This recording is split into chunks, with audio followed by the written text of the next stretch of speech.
Hello student, तो कैसे हो आप लोग। मैं निहाल सर आप सभी का स्वागत करता हूं हमारे और आपके E2 क्लासेस में, जहां पे हम लोग एनसीईआरटी के सॉल्यूशंस कर रहे थे पहले एक्सरसाइज के, और जहां पे हम लोगों ने कुछ क्वेश्चंस कर लिया था, जैसे 1 से लेकर 4 तक क्वेश्चंस कर लिया था। और आज हम लोग 3.1 को ख़त्म करने वाले हैं, ठीक है ना। मतलब आज हम लोग सारे क्वेश्चंस क्लियर कर लेंगे, हम लोग सारे क्वेश्चन सॉल्व कर देंगे एक्सरसाइज 3.1 के, ठीक है। तो चलिए फिर स्टार्ट करते हैं आज का क्लास। तो आज का हमारा पहला क्वेश्चन ये है, जो कि है क्वेश्चन नंबर 5, एनसीईआरटी बुक के 3.1 का क्वेश्चन नंबर 5 है ये। और जो क्या बोल रहे हैं, half the perimeter of a rectangular garden whose length is 4 metre more than its width is 36 metre, find the dimension of the garden. मतलब क्या बोल रहा है कि जो पेरीमीटर है वो गार्डन का, उसका आधा, उसका हाफ मेरे को दिया हुआ है कितना है, 36 मीटर। और बोला है कि अगर जो लेंथ है वो उसके विड्थ का 4 ज़्यादा है, ठीक है, 4 मीटर ज़्यादा है, तो बताओ उसका डायमेंशन क्या होगा, ठीक है। तो चलिए हम लोग इस क्वेश्चन को सॉल्व करते हैं। तो उससे पहले हम लोग यहाँ पे मान लेंगे कि लेट द, क्या मान लेंगे हम लोग, लेंथ और विड्थ मान लेंगे, ठीक है ना, या ब्रेथ भी आप बोल सकते हैं। तो क्या हम लोग ले सकते हैं कि let the length of a rectangular garden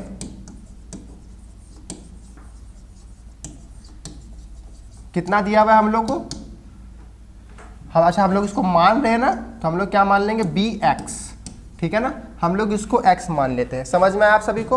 and the width of a rectangular garden b, इसको हम लोग y मान लेते हैं, ठीक है ना। हम लोग क्या किए, लेंथ को x मान लिए और विड्थ को क्या मान लिए, y मान लिए। अब क्या बोला है, half the perimeter of rectangular garden. तो पहले बात तो ये बताइए कि पेरीमीटर क्या हो जाएगा, पेरीमीटर क्या हो जाएगा, 2 इंटू लेंथ प्लस ब्रेथ होता है ना, 2 इंटू लेंथ प्लस ब्रेथ। अच्छा अब यहाँ पे मेरे को बताओ आप लोग, लेंथ क्या है, x माने हैं, और ब्रेथ क्या है, y माने हैं, तो ये पेरीमीटर हो गया, ठीक है। लेकिन क्वेश्चन के अनुसार, अकॉर्डिंग टू क्वेश्चन, क्या बोला है कि जो हाफ है पेरीमीटर का, ठीक है ना, half of perimeter, half the perimeter, तो उसका हाफ क्या हो गया बताइए। तो 2x प्लस वाई का हाफ क्या हो गया, जब हम लोग इसको 2 से डिवाइड कर देंगे, है ना। तो 2 से डिवाइड कर दिए तो ये क्या निकल गया, हाफ निकल गया। वो कितना बोल रहा है इसका हाफ, तो इसका हाफ कितना है, यहाँ पे देखिए 36 मीटर है, तो ये 36 हो गया। अब यहाँ देखिए आप लोग, ये 2 कट गया, तो क्या आ गया, x plus y is equal to 36। तो ये हम लोग का फाइनली पहला इक्वेशन मिल गया, ठीक है ना। पहला इक्वेशन क्या मिल गया, x plus y is equal to 36, यही बोला है ना। चलिए समझ में आया। अब क्या बोल रहा है कि whose length is 4 metre more than its width, ठीक है। अब सेकंड में क्या बोल रहा है कि एंड की जो लेंथ है ना, वो क्या है, वो उसके विड्थ से 4 मीटर ज्यादा है, यही बोला है ना कि length is 4 metre more than its width, मतलब जो लेंथ है वो उसके विड्थ से 4 ज्यादा है। तो ये हम लोग का क्या निकल गया, फाइनली ये दूसरा इक्वेशन निकल गया, ठीक है ना। देखिए ये दोनों इक्वेशन आप सभी को समझ में आया, एक बार देख लीजिए ध्यान से, ठीक है। चलिए अब देखिए, अब हम लोग क्या करेंगे, सेम वही काम करेंगे जो हम लोग करते आ रहे हैं पहले से। ये पहला इक्वेशन और दूसरा इक्वेशन से हम लोग वैल्यूज निकालेंगे, ठीक है, और फिर हम लोग उसको ग्राफ में प्लॉट कर देंगे और फाइनली हम लोग को उसका डायमेंशन निकल जाएगा, ठीक है ना। चलिए तो हम लोग क्या करते हैं, हम लोग यूज करते हैं पहले इक्वेशन को, ठीक है, यूजिंग इक्वेशन 1। तो इक्वेशन 1 क्या था, x plus y is equal to 36 था ना। अगर हम इस y को उस तरह भेज दिए तो x is equal to 36 minus y हो गया, ठीक है ना। अब फाइनली हम लोग क्या करते थे, अगर आप लोग को याद होगा तो एक टेबल बनाते थे और उसमें हम लोग वैल्यूज रखते थे खुद से हम लोग, ठीक है। चलिए तो अब यहाँ पे ध्यान दीजिए, यहाँ पे 36 एक बहुत बड़ा वैल्यूज है। अगर हम लोग यहाँ पे 0 से स्टार्ट करते हैं तो क्या होगा ना कि अगर हम यहाँ पे y के जगह 0 लेंगे तो x 36 आएगा। तो सोचिए 36 से ग्राफ में प्लॉट करने में बहुत ज़्यादा टाइम लग जाएगा और ग्राफ भी बहुत लंबा बन जाएगा, ठीक है ना। तो हम लोग ऐसा करते हैं कि हम लोग बड़े बड़े वैल्यू लेते हैं ताकि आसानी से प्लॉट हो जाए, ठीक है। तो जैसे हम लोग यहाँ से स्टार्ट करते हैं, क्या ले सकते हैं, अगर हम लोग y को 16 ले ले, चलिए ठीक है, अगर हम लोग y को 16 ले लेते हैं तो क्या होगा देखिए 16 में से 30 गया, कितना बचा, मतलब 36 में से 16 चला गया तो कितना बचा, 20 बच गया। वैसे ही अगर हम y को 18 लेते हैं, चलिए, या 20 लेते हैं, ठीक है, 20 लेते हैं तो 20 में से 36, मतलब 36 में से 20 गया तो कितना बचा, 16 बच गया। और अगर हम 24 लेते हैं तो क्या बच जाएगा, 24 अगर 36 में 24 माइनस होगा तो क्या हो जाएगा, 12 हो गया, ठीक है ना। चलिए देखिए ये आप लोगों को समझ में आया। आप लोग इसको रफ में प्लॉट करके पुट करके देख सकते हो कि पहले अगर हम y 16 लिए तो 36 से 16 माइनस हो गया तो 20 बच गया। वैसे जब 20 लिए तो 36 में तो 20 माइनस हो गया तो 16 बच गया, और जब 24 लिए तो 36 में 24 माइनस हो गया तो 12 बच गया। ठीक है, समझ में आया आप सभी को। चलिए बढ़िया। अब हम लोग क्या करते हैं, अब हम लोग सेकेंड इक्वेशन यूज करते हैं, ठीक है ना। चलिए, यूजिंग इक्वेशन 2। अब यहाँ पे 2 ऑलरेडी मेरे को दिया हुआ है ना, यहाँ पे ऑलरेडी x का वैल्यू यहाँ पे निकला हुआ है, ठीक है। तो हम लोग इसमें कुछ नहीं करेंगे, बस एक टेबल बना देंगे। हाँ चलिए, टेबल बन गया ना। अब हम लोग y का वैल्यू यहाँ पे पुट करेंगे, ठीक है। अब हम लोग यहाँ पे y का वैल्यू छोटा छोटा पुट कर सकते हैं। क्यों पुट कर सकते हैं, क्योंकि यहाँ पे 4 है, 4 के साथ प्लस करना है, ठीक है। तो देखिए जब y, अगर हम y का जगह 0 लिए तो x 4 आ गया, चलिए बढ़िया है। अब y का जगह अगर हम 4 लेते हैं तो देखिए 4 + 4 8 आ गया ना, ये सारे 4 के मल्टीपल्स हैं। और अगर हम y का जगह पे 8 लेते हैं तो 8 + 4 कितना हो गया, 12 आ गया। ये सब 4 के मल्टीपल्स है। देखिए समझ में आया आप सभी को। तो इसका मतलब है ये इतने सारे वैल्यूज, हम लोग वैल्यूज खुद से भी ले सकते हैं और हम लोग ऐसे भी ले सकते हैं जिससे आसानी से ग्राफ में प्लॉट करने में हम लोग को कोई भी दुविधा ना आए, ठीक है। हम लोग उसको ईजिली पुट कर सकते हैं, ठीक है। चलिए अब हम लोग को ग्राफ में इसको सजाने में बहुत ही आसान लगेगा, ठीक है। चलिए यहाँ पे तो 0 हो गया, ठीक है। यहाँ पे क्या मान लेते हैं, यहाँ 4 मान लेते हैं। चलिए 4 के मल्टीपल्स लेते हैं, ठीक है। 4 8 12 16 20 24 28 इस तरह से ले लिया। वैसे इस तरफ भी माइनस में, अच्छा माइनस है नहीं तो माइनस में नहीं, थोड़ा सा भी लेंगे तो काम चल जाएगा, ठीक है। अब वैसे ये y एक्सिस, ये 4 हो गया, 8 हो गया, 12 हो गया, 16 हो गया, 20 हो गया, 24 हो गया, ठीक है ना। और इधर नेगेटिव की तरफ उतना कुछ है नहीं, तो बस हम लोग ऐसे नॉर्मली इतना ही लिख के छोड़ देते हैं, ठीक है। टाइम बचाएंगे हम लोग, ठीक है। चलिए अब हम लोग प्लॉट करते हैं, पुट करते हैं सारे वैल्यूज को। तो क्या है, पहले इसको पुट करिए या इसको पुट करिए। अच्छा इसी को पुट करते हैं। देखिए y 16 है तो x 20 है, ठीक है। y 16 है तो x 20 है, ये है मेरा y एक्सिस। y अगर 16 है तो x क्या है, 20 है, मतलब इस पॉइंट पे आ रहा, ठीक है ना। सभी को समझ में आया। वैसे यहाँ पे क्या, y अगर 20 है तो x 16 है, अगर y 20 है तो x 16 है, मतलब यहाँ पे। और वैसे तीसरा क्या बोल रहा है, जब y मेरा 24 है तो x 12 है यहाँ पे।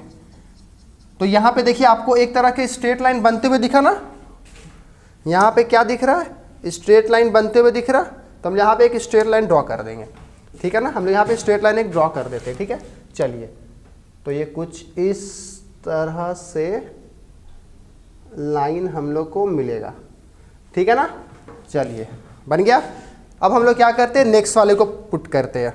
नेक्स्ट में क्या बोल रहे हैं हम लोग को कि जब y 0 है तो x 4 है। जब y है ना, ये y 0 है तो x 4 है, मतलब यहाँ पे, ठीक है। y 0 है, x 4 है, मतलब यहाँ पे। फिर क्या है, y 4 है तो x 8 है, y अगर 4 है तो x 8 है, मतलब यहाँ पे। और वैसे ये 8 है तो ये 12 है, ये यहाँ पे, ठीक है। यहाँ पे देखो, यहाँ भी आपको एक क्या दिख रहा है, यहाँ भी आप लोग को एक लाइन दिखा ना इस तरह से, ठीक है। इसको भी मिला दो। और अब आप लोग क्या देखोगे, ये दोनों लाइन आपस में एक पॉइंट पे इंटरसेक्ट किया है ना। ये दोनों लाइन क्या किया, आपस में एक पॉइंट पे इंटरसेक्ट किया ना। वो पॉइंट कौन सा है, वो पॉइंट ये वाला है। यहाँ पे लाइन इंटरसेक्ट किया, जिसका कोऑर्डिनेट क्या है, x एक्सिस से 20 है और y एक्सिस से क्या है, 16 है, ठीक है ना। तो ये यहाँ पे क्या हुआ, ये दोनों यहाँ पे जाके मीट कर रहा है, एक पॉइंट पे मीट कर रहा है। तो हम लोग को क्वेश्चन में क्या पूछा था कि find the dimension of the garden. Dimension मतलब x और y का वैल्यू पूछा था। तो हम लोग यहाँ पे लिख सकते हैं कि देयरफॉर लेंथ को हम लोग x माने हैं, ठीक है। जो कि हम लोग का क्या आया 20 आया, 20 मीटर, ठीक है। और विड्थ हम लोग क्या माने हैं, y माने हैं, और जो कि हम लोग क्या आया 16 मीटर, 16 आया ना, 16 मीटर, ठीक है। तो ये फाइनली हम लोग का आंसर हो गया, ठीक है। देखिए सभी को समझ में आया, अच्छे से ग्राफ देख लीजिए और इसको देख लीजिए, ठीक है। क्लियर है बच्चों? चलिए बढ़िया। अब हम लोग क्या करते हैं, हम लोग आगे बढ़ते हैं, ठीक है। और ये है हमारा नेक्स्ट क्वेश्चन, क्या बोल रहा है, given the linear equation 2x + 3y - 8 = 0, right another linear equation in 2 variables such that the geometric representation of the pair should form is intersecting line, parallel line और कोइंसिडेंट लाइन, ठीक है। तो इसमें क्या करना है ना, इसमें आप लोग को एक इक्वेशन दिया हुआ है, आपको दूसरा इक्वेशन खुद से जनरेट करना है, ठीक है, खुद से लिखना है। और ऐसा इक्वेशन लिखना है जो कि पहला बात तो 2 वेरिएबल में हो, ठीक है, और दूसरा बात कि वो पहले इंटरसेक्टिंग लाइंस को सेटिस्फाई कर रहा होगा। मतलब अगर वो हम 2 इक्वेशन को सॉल्व करेंगे तो जो मेरा उसका ग्राफ बनेगा ना, वो ग्राफ आपस में एक दूसरे को इंटरसेक्ट कर रहा होगा, ठीक है। तो पहला तो ये क्वेश्चन है। फिर दूसरा वापस से आपको एक इक्वेशन लिखना है जहां पे वो दोनों पैरेलल लाइंस होगा ग्राफ में, और वैसे तीसरा लिखना है जहां पे वो कोइंसाइड करेगा, ठीक है ना, कोइंसिडेंट करेगा। बात क्लियर है बच्चों? तो चलिए, तो हम एक करके दिखाते हैं, बाकी आप लोग खुद से करना दोनों, ठीक है। चलिए देखिए, तो आंसर पहला वाला का हम लोग आंसर कर रहे हैं। क्या बोला, इक्वेशन दे दिया ना, इक्वेशन कौन सा है, 2x + 3y - 8 = 0, ये इक्वेशन दे दिया। क्या बोला है, हमको इंटरसेक्टिंग लाइंस के लिए इक्वेशन निकालना है। तो पहला बात, एक बात आप लोग ध्यान में रख लो कि फॉर इंटरसेक्टिंग लाइंस, चलो बताओ तो आप लोग इंटरसेक्टिंग लाइंस के लिए कौन सा तरीका था, कौन सा एक कंडीशन था जो इसको सेटिस्फाई करता था। अगर इंटरसेक्टिंग लाइंस अपने को चाहिए तो अगर वो इंटरसेक्ट लाइंस कब होगा, जब वो यूनिक सॉल्यूशन होगा। तो यूनिक सॉल्यूशन का फॉर्मूला क्या था, यूनिक सॉल्यूशन का फॉर्मूला था ना a1/a2, जो कि है वो बराबर नहीं होना चाहिए b1/b2 के, ठीक है ना, याद आया आप सभी को। ऐसा आपको इक्वेशन जनरेट करना है, मतलब इसको नज़र में रखते हुए, इसको ध्यान देते हुए आपको दूसरा इक्वेशन ऐसा सॉल्व करना है जो इसके साथ मैच ना कर रहा हो, ठीक है ना। तो हम लोग लिख सकते हैं कि वो इक्वेशन क्या हम लोग लिख सकते हैं, द इक्वेशन विल बी, क्या हो सकता है, क्या हम ऐसा लिख सकते हैं, मतलब कुछ भी लिख लो, दोनों बराबर नहीं आना चाहिए। तो यहाँ पे 2x है, ऐसा करते हैं, यहाँ भी हम लोग 2x लिख लेते हैं, ठीक है। ये प्लस में है, ऐसा करते हैं -7y - 3 = 0। ये हम एक इक्वेशन लिख दिए, ठीक है ना। हम खुद से यहाँ पे एक इक्वेशन लिख दिए। क्या आप लोग बताओ, क्या ये इसको सेटिस्फाई कर रहा, हाँ कि ना। अगर नहीं कर रहा तो हम लोग करके देख लेते हैं, ठीक है। तो देयरफॉर क्या लिख सकते हैं कि यहाँ पे देखो, अगर इस हिसाब से अगर हम इसको इक्वेशन 1 मान ले, इसको इक्वेशन 2 मान ले, ठीक है, तो क्या हो जाएगा, a1/a2 क्या हो गया, ऊपर का a1 है 2 1 और नीचे का है 2, तो 2 2 कट गया तो 1 आ गया, ठीक है। वैसे ही अगर हम b1/b2 निकालते हैं तो उसका b1 क्या है 3 है और इसका क्या है -7 है। तो फाइनली, तो देयरफॉर हम लोग को फाइनली यहाँ पे दिख रहा है कि a1/a2 वो इक्वल नहीं है b1/b2 के, ठीक है ना। तो हम लोग का यही मेरा आंसर हो जाएगा, ठीक है ना। तो ये मेरा क्या हो गया, फाइनली ये इक्वेशन आंसर हो गया। और ऐसा नहीं है कि यही इक्वेशन आंसर होगा, ठीक है, आप कोई भी इक्वेशन लिख सकते हो, बस इसको सेटिस्फाई करना चाहिए, ठीक है ना, इस चीज को सेटिस्फाई करना चाहिए, ठीक है, समझ में आया। चलिए, तो अब पैरेलल लाइंस के लिए और कोइंसिडेंट लाइंस के लिए आप लोग ट्राई करना और कमेंट पे उसके आंसर लिख देना, ठीक है ना। चलिए, अब हम लोग बढ़ते हैं नेक्स्ट क्वेश्चन पे, जो कि क्या है, draw the graph of the equation x - y + 1 = 0 and 3x + 2y - 12 = 0. Determine the coordinates of the vertices of the triangle formed by these lines and the x-axis and set the rectangular region. जैसे कि आपको ये ऐसा questions मैं आपको lectures में भी करवा चुका था, ठीक है। क्या करना है, आपको यहाँ पे 2 इक्वेशन दिया हुआ है, उस 2 इक्वेशन को आप लोग का सॉल्यूशन निकालेना है। जैसे हम लोग सॉल्यूशन निकालते थे, x का अलग और y का अलग, फिर हम लोग उसको ग्राफ में प्लॉट करेंगे और ग्राफ में प्लॉट करने के बाद आपको ये 2 लाइन आपस में इंटरसेक्ट करता हुआ दिखेगा तो ज़रूर, लेकिन वो x एक्सिस से एक ट्राइंगल फॉर्म कर रहा होगा, ठीक है। और उस ट्राइंगल का आप लोग को वर्टिसेस लिखना है और क्या करना है, उसको शेड भी कर देना है, ठीक है ना, उसको शेडिंग कर देना। चलिए तो फिर स्टार्ट करते हैं। समझ में आया आप सभी को? ठीक है, अगर नहीं समझ में आया तो मैं बना रहा हूँ, आप लोग देखो, आप लोग फिर बाद में समझ जाओगे, ठीक है ना बच्चों। चलिए स्टार्ट करते हैं। तो हम पहला इक्वेशन क्या दिया हुआ है, x minus y plus 1 is equal to 0, ठीक है ना, ये पहला इक्वेशन हम लोग मान लेते हैं। दूसरा इक्वेशन क्या बोल रहा है,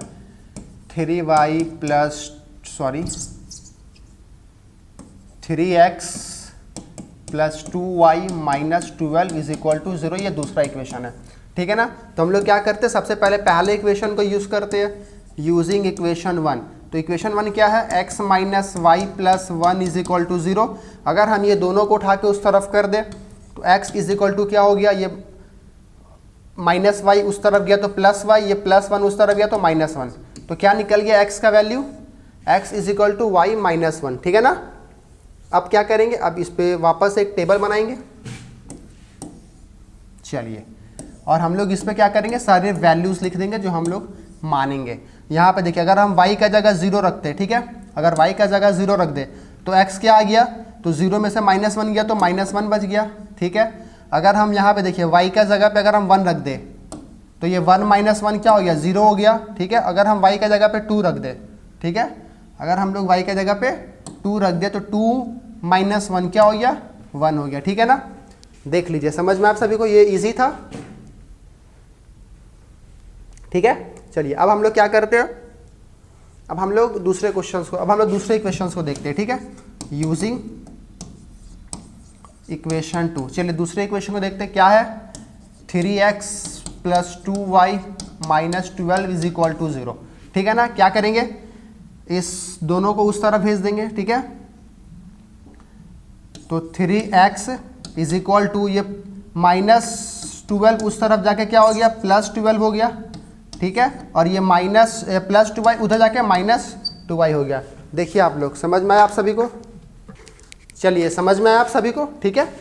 अब क्या हुआ, अब क्या करेंगे हम लोग, इस 3 इंटू में ना उस तरफ भेज दिए तो क्या हो गया, डिवाइड हो जाएगा। तो x is equal to 12 minus 2y divided by 3, तो ये फाइनली निकल गया, ठीक है। अब क्या करेंगे, सेम हम लोग टेबल बनाएंगे। अच्छा, ये इक्वेशन को पहले हम लोग यहाँ पे लिख लेते हैं, ठीक है। क्या है, x is equal to 12 minus 2y divided by 3, ठीक है ना। फिर क्या करेंगे, हम लोग एक टेबल बनाएंगे, x y, अच्छा एक और टेबल, चलिए ठीक है, हो गया। अब क्या करेंगे, अब यहाँ पे y का वैल्यू हम लोग को पुट करना है, और y ऐसा पुट करना है, ठीक है। y आप लोग ऐसा पुट करिएगा जो भी x का वैल्यू आए वो फ्रैक्शन में ना आए, ठीक है ना। तो देखिए, अगर हम y का जगह पे 0 रखते हैं, ध्यान से देखिएगा, तो ये 0 इंटू 2 0, तो सिर्फ 12 बचा, 12 बाई 3 4 हो गया, 3 के टेबल में 12 आता है 4 बार में। वैसे ही अगर हम लोग y का जगह पे 1 रखते हैं तो बात नहीं बनेगा, 2 रखते हैं तो भी बात नहीं बनेगा, अगर 3 रखते हैं तो शायद बात बन जाएगा, ठीक है ना। तो अगर हम लोग y का जगह पे 3 रखते हैं तो 3 2 6 हो गया, 12 में से 6 गया, बचा 6, और 6 बाई 3 कितना हो गया, 2 हो गया। नहीं समझ में आया आप लोग को? यहाँ देखो ध्यान से, 12 माइनस 2 इंटू वाई का जगह पे 3 हो गया और डिवाइडेड बाई 3, तो यहाँ देखिए 12 माइनस 3 2 6 डिवाइडेड बाई 3, तो 12 में से 6 गया तो 6 बचा, 6 डिवाइडेड बाई 3 कट गया तो 2 आ गया, ठीक है ना। वैसे अगर हम लोग -3 लेते हैं या फिर नहीं लेते, खैर छोड़िए, 4 लेते हैं, 4 2 8 नहीं आएगा, 5 लेते हैं, 5 2 10 आएगा, नहीं आएगा, 6 लेते हैं, हाँ तो शायद आ जाएगा। अगर 6 लेते हैं तो क्या हो गया, देखिए 6 इंटू 2 12, 12 में से 12 गया तो 0 बचा, खत्म। समझ में आया आप सभी को बच्चों? चलिए अब हम लोग क्या करते हैं, ग्राफ प्लॉट करते हैं। तो क्या यहाँ पे बोल रहे हैं कि जब y 0 है तो x -1 है, ठीक है, जब y 0 है, ठीक है, तो यहाँ पे y 0 है तो x क्या -1 है, मतलब यहाँ पे। फिर क्या बोला कि जब y 1 है तो x 0 है, जब y 1 है तो x 0 है, मतलब यहाँ पे। और फिर क्या बोला है, जब y 2 है तो x 1 है, जब y 2 है तो x 1 है, मतलब यहाँ पे, ठीक है ना। तो यहाँ पे आप लोग देखो ध्यान से, आप लोगों को एक स्ट्रेट लाइन बनता हुआ दिखेगा, ठीक है। चलिए समझ में आप सभी को? अब हम लोग दूसरे वाले को प्लॉट करते। तो जब y 0 है तो x 4 है, जब y 0 है तो x 4 है, मतलब यहाँ पे, ठीक है ना। y0 x, और फिर क्या y3 है तो x2 है, y अगर 3 है तो x2 है, मतलब यहाँ पे यही है ना क्या, y3 है x2 है, हाँ यहाँ पे, ठीक है। फिर क्या बोल रहा है कि जब y6 है तो x0 है, जब y6 है तो x0 है, मतलब यहाँ पे। तो आप लोग यहाँ पे भी देखो क्या है, आप लोग को एक स्ट्रेट लाइन दिख रहा है ना, ये इस तरह से स्ट्रेट लाइन दिखा, यहाँ पे आपको इस तरह से स्ट्रेट लाइन दिखा, ठीक है ना। तो ये फाइनली एक, अब यहाँ पे क्या बोला कि ये ग्राफ तो बन गया, लेकिन यहाँ पे क्वेश्चन में क्या बोला था, determine the coordinate of the vertices of the triangle formed by these lines and the x axis. मतलब एक्स एक्सिस पे देखो आप लोग, तो एक्स एक्सिस पे आप लोग को एक ट्रायंगल बनता हुआ दिखा, एक्स एक्सिस पे आपको ये ट्रायंगल दिखा, बताइए दिखा कि नहीं दिखा, सबको दिख रहा है ना ये वाला ट्रायंगल। तो फिर क्या है, अब यही ट्रायंगल का क्या बोला है, कोऑर्डिनेट निकालने, ठीक है। तो अगर हम इस पॉइंट को मान ले ए, इस पॉइंट को मान लेते बी और इस पॉइंट को मान लेते सी, तो कोऑर्डिनेट क्या हो गया देखिए, तो वर्टिसेस ए का कोऑर्डिनेट क्या हो गया, तो ए कौन था, ए है ना, ये ए है ना, तो ए क्या है, एक्स है 2 और वाई है 3, एक्स है 2 वाई है 3, तो ये हो गया। वैसे बी का क्या हो गया, तो बी का क्या है, यहाँ पे बी का यहाँ पे है, अगर आप लोग देखोगे तो x क्या हो गया -1 और y क्या हो गया 0, ठीक है ना। वैसे c का क्या हो गया, तो c यहाँ पे है, तो इसका y 0 है x 4 है, y 0 है और x 4 है, तो ये फाइनली क्या निकल गया, हम लोग का वर्टिसेस निकल गया, ठीक है ना। तो यही हमारा आंसर है, यही हम लोग को निकालने बोला था। सभी को समझ में आया बच्चों, सभी को ये क्वेश्चन क्लियर है, देख लीजिए, क्लियर है सभी को। तो अब फाइनली हम लोग का 3.1 एक्सरसाइज कंप्लीट होता है। अब हम लोग क्या करेंगे, 3.2 एक्सरसाइज की ओर बढ़ेंगे और हम लोग उसके भी क्वेश्चन सॉल्व करेंगे। तो अगर आप लोग को वीडियो अच्छा लगा हो तो प्लीज़ लाइक शेयर और सब्सक्राइब ज़रूर करें। तो फिर अब हम लोग मिलते हैं अगले लेक्चर में। अगर आप लोग को इसके पीछे वाला लेक्चर को देखना है या आप लोगों ने नहीं देखा है तो डिस्क्रिप्शन में उसका लिंक है, आप जाके वहाँ से उसको देख सकते हैं। और इस चैप्टर को भी मैंने पढ़ाया है, उसका भी लिंक मैंने डिस्क्रिप्शन में डाला है, अब वहाँ भी जाके उस सब चीज़ को देख सकते हैं, ठीक है ना। तो फिर बच्चों मिलते हैं हम लोग नेक्स्ट क्लास में, तब तक के लिए पढ़ते रहिए और सेफ रहिए।